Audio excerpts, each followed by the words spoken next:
जय हिंद मेरे प्यारे दोस्तों, हमारे इस चैनल नेक्स्ट टाइम आपका स्वागत है। आज के इस वीडियो के अंतर्गत हम बात करने वाले हैं यूपीपीएससी मेंस जीएस पेपर 4 का सिलेबस। ठीक है, जिसके अंतर्गत पर आपका एथिक्स का होता है, जिसको नीति शास्त्र कही जाती है। इसके अंतर्गत पर यूपीपीएससी के द्वारा 8 पॉइंटों के बेस के अंतर्गत पर सिलेबस को बांटा गया है कि अगर आप जब यूपीपीएससी मेंस का देंगे तो आपको जीएस पेपर 4 का के अंतर्गत पे या सिलेबस को कैसे बांटा गया और कैसे आपको पढ़नी है या एग्जामिनर आपको कैसे क्वेश्चन पूछेगा, इन पॉइंटों के द्वारा यूपीपीएससी के द्वारा गाइडलाइन दिया गया। ठीक है ना, वही सिलेबस हम आपको यहाँ पर प्रोवाइड करेंगे जो यूपीपीएससी के द्वारा आपके लिए जारी किया गया है। इससे पहले हम आगे बढ़े, यदि आपके द्वारा हमारी चैनल नेक्स्ट टाइम को सब्सक्राइब नहीं किया तो सब्सक्राइब कीजिएगा, तथा बेल आइकन को प्रेस कीजिए ताकि जो भी कंटेंट, जो भी इंफॉर्मेशन हमारे द्वारा आपके लिए प्रोवाइड किया जाता है तो उसका नोटिफिकेशन आपके पास टाइम पर उपलब्ध हो जाएगा। एक चीज़ ध्यान रखिएगा, नीति शास्त्र के लिए कोई पर्टिकुलर बुक आपको स्टडी नहीं करनी है। आप दैनिक जीवन पर जो चीज़ पढ़ते हैं या जो चीज़ रियलाइज़ करते हैं तो उनको देखते हुए चलना है, एथिक्स को लेते हुए चलना है, उन्हीं के साथ में रिलेट हो जाता है सारा का। वैसे तो अगर आपको कोई बुक पढ़नी है तो आप लेक्सिकन की बुक ले सकते हैं या सुब्बा राव है एक दूसरी बुक, उसको भी पढ़ सकते हैं क्योंकि अच्छे हैं इन चीज़ों में, क्योंकि टू द पॉइंट बात किया गया है यूपीएससी के लिए भी और स्टेट पीएससीओं के लिए भी। ठीक है ना, वही चीज़ों को हम यहाँ पर देखते हैं। 8 पॉइंटों के अंतर्गत पर डिस्कस किया है और प्ले लिस्ट पर जाकर आप 2023 का जो एथिक्स का जीएस पेपर 4 है उसको डिस्कस किया गया है कि एग्जामिनर किस प्रकार से क्वेश्चन पूछता है, किस प्रकार से केस स्टडी संबंधी रिलेट करता है, तो वो पूरा इंफॉर्मेशन उस वीडियो के अंतर्गत पे मेरे द्वारा आपके लिए कम समय के अंतर्गत पे प्रोवाइड किया गया है। ठीक है ना, चलिए इसके अंतर्गत पर भी हम बात करेंगे कि एथिक्स नीति शास्त्र संबंधी 8 पॉइंटों के अंतर्गत पे यूपीपीएससी के द्वारा क्या सिलेबस रिलेट किया गया, वही चीज़ हम यहाँ पर देख लेते हैं। टू द पॉइंट बात करेंगे, ज़्यादा एटसेट्रा भी इसके अंतर्गत पर कोई टाइम खराब यहाँ पर नहीं किया जाएगा। सबसे पहला है नीति शास्त्र तथा मानवीय अंत, मतलब बात अंतः की बात कही गई है कि इसके अंतर्गत पे नीति शास्त्र है, एथिक्स का अंतर्गत पे, और मानवीय अंत तथा मानवीय अंत की बात कही गई है।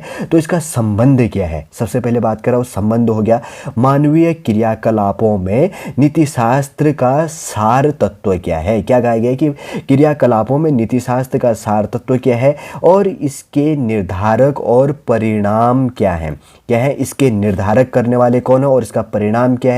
और उसके साथ में कहा गया कि नीति शास्त्र के आयाम क्या है, निजी और सार्वजनिक संबंधों में नीति शास्त्र, मतलब एक ही बात करेंगे कि निजी और सार्वजनिक संबंधों में नीति शास्त्र की क्या वैल्यू है या किस प्रकार से रिलेट किया जाता है, पहले पॉइंटों में बात कही गई है। फिर कहा गया है कि मानवीय मूल्य प्रयोग, पहले नीति शास्त्र बेस के अंतर्गत पे तो ये टॉपिक आ गया, फिर उसके बाद में मानवीय मूल्य के अंतर्गत पे जो महान नेता हैं, जो महान सुधारक हैं और प्रशासकों के जीवन तथा उनके उपदेशों से क्या शिक्षा हमें मिलती है, मूल्य विकसित करने में परिवार की क्या भूमिका है, समाज और शैक्षणिक संस्थाओं की क्या भूमिका है। लेक्सिकन की ले लो या सुब्बा राव की ले लो, दोनों बुकों में ये आपको पॉइंट टू पॉइंट मिल जाएगा। ये चीज़ भी आपको ध्यान में रखना है। मैंने आपको डायरेक्टली एथिक्स के बुक का नॉलेज करवा दिया गया है। ठीक है ना, अगर कोई और कन्फ्यूजन होगा आप कमेंट के माध्यम से पूछेगा, मैं वो भी पूरा इन्फॉर्मेशन आपको प्रोवाइड कर दूंगा।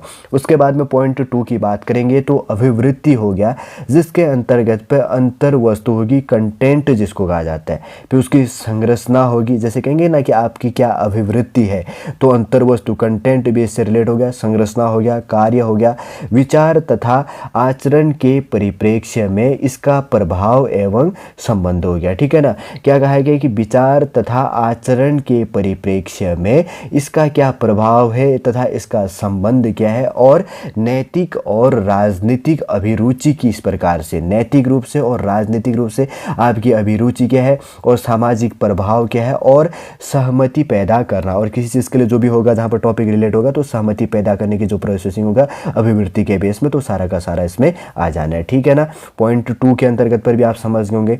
पॉइंट नंबर 3 की बात करें तो सिविल सेवा के लिए अभिरुचि हो गया, बुनियादी मूल्य हो गया, सत्यनिष्ठा होगी, निष्पक्षता तथा गैर तरफदारी, वस्तुनिष्ठता और सार्वजनिक सेवा के प्रति समर्पण भाव, कमजोर वर्गों के प्रति सहानुभूति, सहिष्णुता तथा करुणा।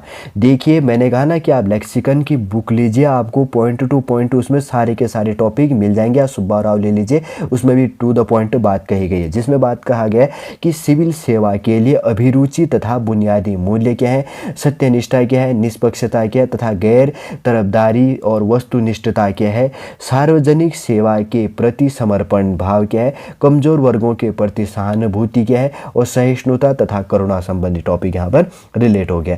पॉइंट नंबर 4 की बात करेंगे तो संवेगात्मक बुद्धि क्या है। क्या कहा गया कि संवेगात्मक बुद्धि संबंधी इसकी अवधारणाएं तथा आयाम क्या है, प्रशासन और शासन व्यवस्था में उनकी उपयोगिता और प्रयोग क्या है। ठीक है, संवेगात्मक बेस के अंतर्गत पे। पॉइंट नंबर 5 के अंतर्गत पे बात कही गई कि भारत तथा विश्व के नैतिक विचारकों तथा दार्शनिकों का योगदान। भारत तथा विश्व के नैतिक विचारकों तथा जो वर्ल्ड बेस के अंतर्गत पे और इंडिया के बेस के अंतर्गत पे नैतिक विचारक है तथा जो दार्शनिक है उनका क्या योगदान है एथिक्स नीति शास्त्र बेस के अंतर्गत पे, उनको इसमें पढ़ लेनी है।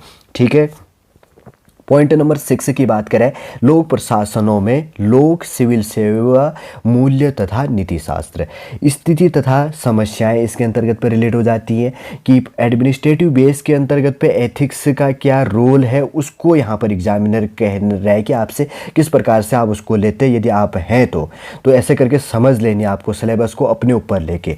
तो बात कही गई है कि स्थिति तथा समस्याएं क्या है, सरकारी तथा निजी संस्थानों में नैतिक सरोकार तथा दुविधाएं क्या है। क्या कहा गया कि सरकारी तथा निजी संस्थानों में नैतिक सरोकार तथा दुविधाएं क्या है, नैतिक मार्गदर्शन के स्रोतों के रूप में विधि। ठीक है, क्या कहा कि मार्गदर्शन के स्रोतों के रूप में विधि क्या है, नियम क्या है, नियमन तथा अंतरात्मा हो गया, जवाबदेही तथा नैतिक शासन व्यवस्था में नैतिक मूल्यों का सुदृढ़ीकरण हो गया। क्या कहा कि नैतिक शासन व्यवस्था में नैतिक मूल्यों का क्या सुदृढ़ीकरण है, ये पॉइंट है। फिर बात कही गई कि इंटरनेशनल संबंधों तथा निधि व्यवस्था, जिसको फंडिंग में नैतिक मुद्दे क्या निकल के आते हैं। फिर बात कही गई है कि कॉरपोरेट शासन व्यवस्था क्या है। पॉइंट नंबर 6 में बस बात कही गई कि लोक प्रशासनों में लोक सिविल सेवा मूल्य तथा नीति शास्त्र। सिविल सेवा मूल्य क्या है, सिविल सेवा का क्या मूल्य है तथा नीति शास्त्र एथिक्स का क्या योगदान या क्या चीज़ें होती है, सब टू द पॉइंट आ जाता है। कम रूप में दिया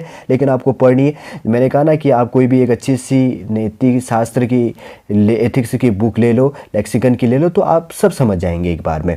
पॉइंट नंबर 7 की बात कही गई है, जैसे कि यहाँ पर बात कही गई तो शासन व्यवस्था में ईमानदारी। ठीक है, यदि आप एडमिनिस्ट्रेटिव बेस में चले जाते हैं और उसके अंतर्गत की बात करें तो शासन और प्रशासन का जो क्रम चलता है, ठीक है ना, दोनों के साथ में यहाँ पर बात करी गई है केवल गवर्नेंस व्यवस्था, शासन, ठीक है ना, और प्रशासन होता है एडमिनिस्ट्रेटिव। कभी कंफ्यूजन मत होना, शासन और व्यवस्था, शासन क्या हो गया गवर्नमेंट हो गया और प्रशासन क्या हो गया एडमिनिस्ट्रेटिव।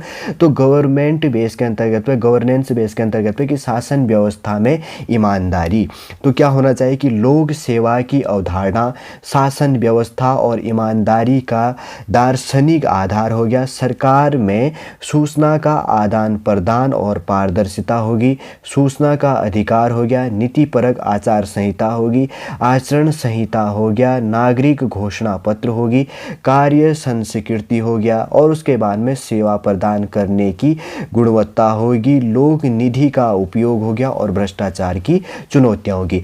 देखिए एडमिनिस्ट्रेटिव और गवर्नेंस, गवर्नमेंट बेस के अंतर्गत या गवर्नेंस जो भी चीज़ होगी तो साथ में रिलेट करते हुए आपको इस पॉइंटों को भी पढ़ लेनी है, ये चीज़ भी आपको ध्यान में रखना है। पॉइंट नंबर 8 की बात करें तो उपयुक्त विषय, उपयुक्त जो विषयों पर मामला संबंधित अध्ययन, केस स्टडी करनी। केस स्टडी होता है यदि आप एक गवर्नमेंट या एडमिनिस्ट्रेटिव पोस्ट पे है तो आपको वो विवाद को सॉल्व करना है, विवाद का तरीका कुछ भी हो सकता है, तो वही केस स्टडी। आप किसी चीज़ को निपटा रहे, आप गवर्नेंस बेस में चले जाएंगे तब आपके सामने चुनौतियां पैदा होंगी या आप जिस डिपार्टमेंट में होंगे तो आपको सॉल्व करना होगा वो मुद्दा। हो सके आप जिस ज़िले पे रहते, जिस डिस्ट्रिक्ट में हैं, जिस डिस्ट्रिक्ट बेस में पोस्टेड है उसके अंतर्गत पे पूछ सकता है, या जिस तहसील ब्लॉक के अंतर्गत पे हैं आप उस पर पूछ सकता है, सब डिस्ट्रिक्ट जो हो गया। या आप एक स्टेट बेस के अंतर्गत पे, एक स्टेट से दूसरे स्टेट के बेस के अंतर्गत पे, तो उनको सुलझाने की जो क्षमता, जो गुणवत्ता आपके अंतर्गत पे निकल के आती है, तो वही केस स्टडी का अध्ययन होता है। ठीक है ना, आप समझ जाएंगे। पेपर को देखिएगा। सबसे पहले मैं कह रहा हूँ कि सिलेबस प्रोवाइड कर दिया है 2023 का, प्लेलिस्ट पर जाकर आप वो वीडियो देख लीजिएगा कि पेपर कैसे पूछा गया था, कैसे क्वेश्चन पूछा था। तब जब आप सिलेबस को रिलेट करते हुए जब आप स्टडी करेंगे तो आप ऑटोमेटिक आपको जो सिलेबस है वो किसी प्रकार का कन्फ्यूजन क्रिएट नहीं करेगा। ये चीज़ भी आपको ध्यान में रखनी है। आज के इस वीडियो के अंतर्गत तो हमने क्या बात करी, UP PSC mains GS paper 4 जो एथिक्स है, नीति शास्त्र जिसको कहा जाता है। तो 8 पॉइंटों के अंतर्गत पे जो सिलेबस बांटा गया, तो सिलेबस के अंतर्गत पे क्या पॉइंटों के अंतर्गत पे एग्जामिनर के द्वारा पूछने के लिए बात कही गई है, वही पॉइंटों को टू द पॉइंट कम समय के अंतर्गत पे समझाते हुए आपके लिए यहाँ पर डिस्कस किया गया। उम्मीद करूंगा दोस्तों आज का ये वीडियो सॉलिड रूप से आप समझ गए होंगे।